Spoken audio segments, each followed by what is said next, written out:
Get your headbands out. It's headband time. Okay. Today we are looking at an AP Physics C Mechanics problem from 2001, question number 3.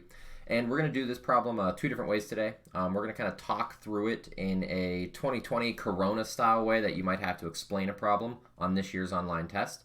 But we're also going to work through this problem mathematically, just in case you were doing that as well. Or if you're watching this video in 2032 and you have to work out the math, like this will help you for that. Okay? So what we have here is a pretty cool little experiment setup. We have a 4M mass just hanging here off of a frictionless pulley, which is going to fall down, and it's attached with a rope around some sort of pole, which has negligible mass and negligible moment of inertia, so we really don't care about it. But up here, it is attached to two heavier masses, M, each located a distance L away from the pole itself. So the total length up here is 2L. So here, let's just jot in real quick that this length here is only L, and this length here is only L. And what we're going to be doing in this problem is we're going to be looking at a lot of moments of inertia, looking at how we can compare angular torques and accelerations into linear accelerations for the falling mass and how this is rotating. We're going to be looking at some conservation of energy as well in this problem. Okay, so let's just take a look at what they're asking for us. We've got the setup. Light string is attached around the block and the pole. It's 4 mass pulling down. The system's released at rest, and as the block descends, the string unwinds and the vertical pole begins to rotate. It's got the horizontal rod of length 2L with a small block of mass M at each end. So that is what we're talking about here and here. And the rotational inertia of the pole and the rod are negligible. So we don't actually care about the pole. We don't care about the rod. All we were asked to do in the beginning is to determine the rotational inertia of the rod and block apparatus attached to the top of the pole. So if I was talking about this in the 2020 Corona version, I'd be getting ready with my typing fingers, and cracking them and getting them ready and stuff. And I would say the rotational inertia of the rod and block apparatus is based off of both of the masses on the left and right side of the pole setup. Both of these masses can act as point masses which have moments of inertia mr squared.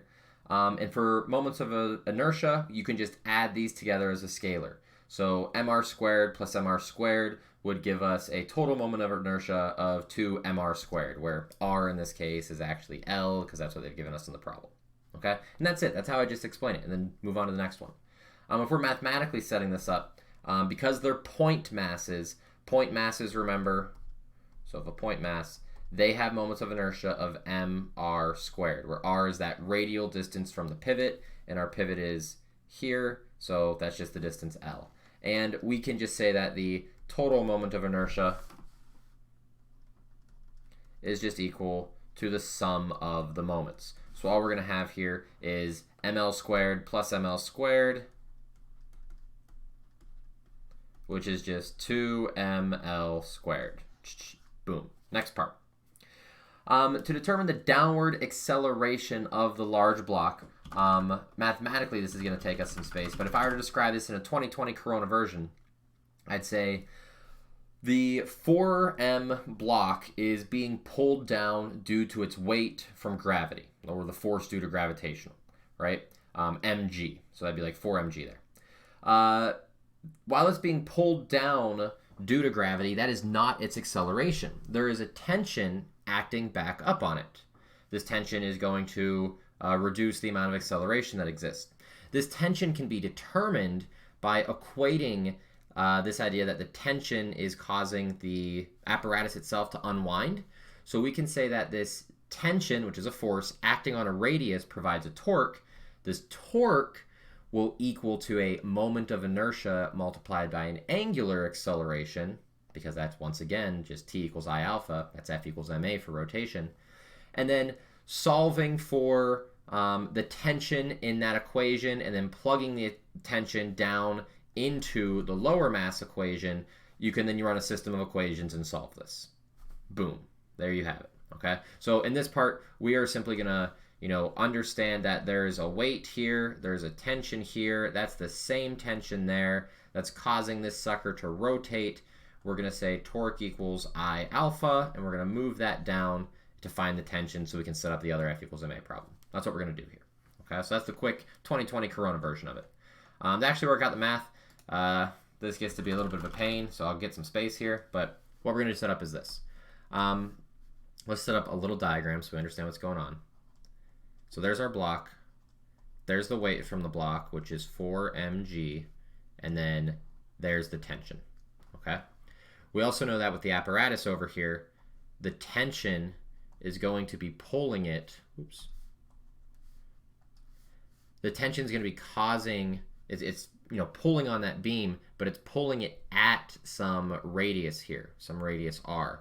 So this is actually going to be a torque is going to equal RT, and technically there's a sine term there, but it's going to be sine of 90 because you're pulling on a circular object. Anytime you pull on a circular object, you're always pulling at 90 degrees there, so you don't have to worry about it. So now that we have this, what we can say here is, look, I don't know this tension on the weight and the tension here, and I can say torque equals I alpha. So we can set up the equation that torque equals the moment of inertia times the angular acceleration. We know the torque here, that's RT, where T is the tension. We know I is going to be 2ml squared. What's actually going to be helpful here is this alpha. We have to remember that we can go from linear to angular conversions and angular to linear as well. Noting that a linear acceleration is equal to an angular acceleration times some radial distance. Okay. What this means is that we can say alpha is equal to A over R. And this is huge here because if I replace that for the alpha, if I say A over R, then this gives me a lot of material to work with. Okay. Solving for the there's actually a bunch of different ways you can kind of do this depending on how you want to think about it. But once you have this set up, you could solve this for the tension or you could solve it for A. It doesn't really matter. What matters is that whenever you have your second equation here, and we need to choose a positive and negative direction, let's choose that the tension is positive, meaning the weight is going to be negative. Now, this also means that our acceleration will be negative because this is falling down, right? So if we set up this equation, we'd have tension minus the weight, 4 mg, equals minus, because we're going down, and then ma, where that's going to be 4m, the mass of the block, times the acceleration. And this acceleration is what we are looking for. So at this point, like I said, there's a few ways to do this. If you wanted, you could solve this for A and plug in, but that's not really helpful because that would give you a tension, and we don't want the tension. We want to solve that acceleration. So if we solve this here for tension in terms of acceleration by saying that tension equals 2ml squared A over R, we can take this entire quantity and stuff it in down here. Things are going to get like really annoying mathematically real quick, but this is how we can actually go about and solve this problem. If I bring that over and I kind of show the math here, I'm going to have 2ml squared A over R, and then I'm going to bring this negative 4mg over to the other side. It's going to be positive then. So this is going to equal to 4mg minus 4ma. At this point, we can just start doing a bunch of math. At this point, it's just a math exercise. What you may initially notice is that all of these terms have an m up top. So we can get rid of all the masses, which is nice for us. If I want to take a 4 out of this, I can. So this would be written as like 4g minus a. And if I divided each side by 4 to get rid of it, there'd be a 4 over here, which will reduce. So let's just clean up some of this math because this is getting annoying real quick. We'd get L squared A over R over 2R, because there's the 2, and that's going to equal G minus A. And then, how do I want to clean this up from this point? Did I make a math mistake somewhere? I may have made a math mistake somewhere. Yeah, I could have. I could have made a math mistake somewhere. I have a feeling I did. Really? Did I mess something up? I think I did here. Let's backtrack just for a hot second. 2ml squared A over R. I just said it's A over R squared. I don't know. I'll come back to this at the end. We'll just move on from here. This is just a math problem at this point. You just move on, okay? I got stuck. I messed something up in my math. I'm not going to bother for that last point. I wrote it out. Well, whatever. Okay, I missed a point there. Whatever. I'll come back and solve that math at the end. I don't want to do it right now. We'll get it at the very end here. Let's talk about part C, though. When the block has descended some distance d, how does the instantaneous total kinetic energy of the three blocks compare with the value 4 mgd? Check the appropriate answer below and justify the answer. Okay, so if we go up here and we say, look, this block has fallen some distance d, how does that relate to, how does this quantity 4 mgd relate to the kinetic energy? Well, 4 mgd, if we look at this right here is the idea of saying like mgh, right? 4m is the mass of the object, g is the gravitational field, and d is the h. So that's a potential energy.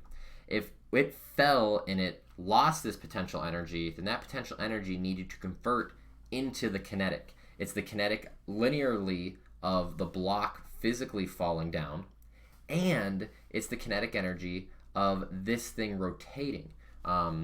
Rotating. So it's actually the kinetic energy of a linear and a kinetic energy of a rotation. But because this is all frictionless, because there's nothing being lost here, all the forces are conserved, we know that this is just going to be equal, the kinetic energy is going to be equal to whatever that potential lost was. And we can justify it just based on what we said. As this object is falling and it's losing potential energy, that potential energy is converted into kinetic energy, both on the linear and the rotational for all of the masses. Boom, that's it. Now if we go down to this last part here, it's another energy part, but it's a little different. The block's been brought back up, it's reset, but instead of just like gluing or taping the masses to the end of the rod up here, the masses are now put on these strings that were initially hanging like this, but then as the rod spins, just like a swing ride at a theme park, they've drifted outward. So they're now kind of like out at this position, okay? And what we're asked in this is when the large block has once again descended some distance d, it's fallen, it has some mgh here, which is 4 mgd. How does the kinetic energy at this exact instant compare to part C? Do we have more kinetic energy? Is it the same amount of kinetic energy? Is it less kinetic energy than we had right up here whenever everything was attached? Now, some people might say like, oh, maybe it's the exact same. You have the exact same masses, things are still rotating and they're falling, but that's not the right idea here. What's important to remember is because these blocks were initially hanging down like this, when they started to rotate, they actually lifted up some distance. There is a small delta H right here for each of the blocks, which means that the blocks, by swinging out, have just gained some height, and the blocks that were hanging have gained a potential energy. So the potential energy that was lost by this block falling down turned into kinetic energy, and it turned into some potential energy because these blocks gained some potential as this one lost it. So we're actually in this problem going to have less kinetic energy before due to the fact that these hanging blocks have gained some of the potential. Okay, and that's just the explanation of that. That's the explanation for the 2020 Corona version and the 2020, you're just taking a regular AP test in, 2032 or something like that. Okay, and that's the problem. That's it. That's all this is covering here. Let's work out this math on this last one real quick. If you're done with the video or you've already worked out the math because you're better at math than me, congratulations. Let's see what the heck I did wrong here. I've got I alpha over R. And let's just rewrite this real quick. This is going to be 2ml squared A over R squared. Okay, right? Yeah. That feels good. Nothing wrong there. And we plug that in for the tension. So we're going to get 2ml L squared A over R squared. And then bring that over. So we're going to get 4m g minus A. Let's play a little bit of math here. The m's go away. The 2 gets reduced. So let's see what we got now. We've got L squared A over R squared equals G minus A.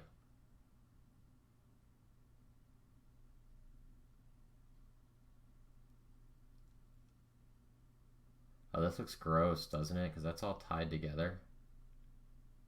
Let's do this. Let's do, how do I want to go about this now?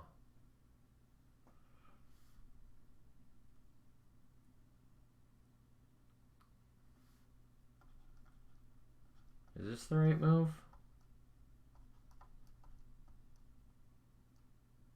I feel like that's not the right move, what I just did there. Because now I'm going to have A equals R squared over L squared quantity G minus A. That looks ugly, doesn't it?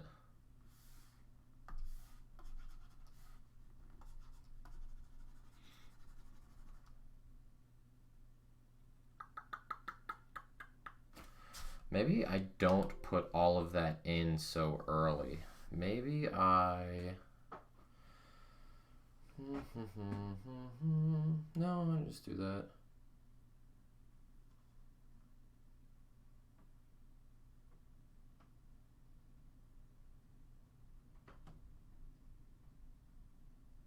Oh, that is just super ugly. Super duper ugly. I could say... Let's just see what this looks like if I do this. Let's just say, where did my 2 go? I had a 2 here somewhere.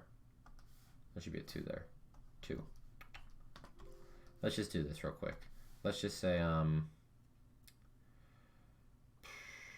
L squared A over R squared plus 2A equals 2G. That looks even worse, doesn't it?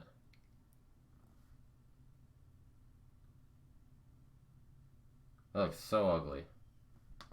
This all looks so ugly. Why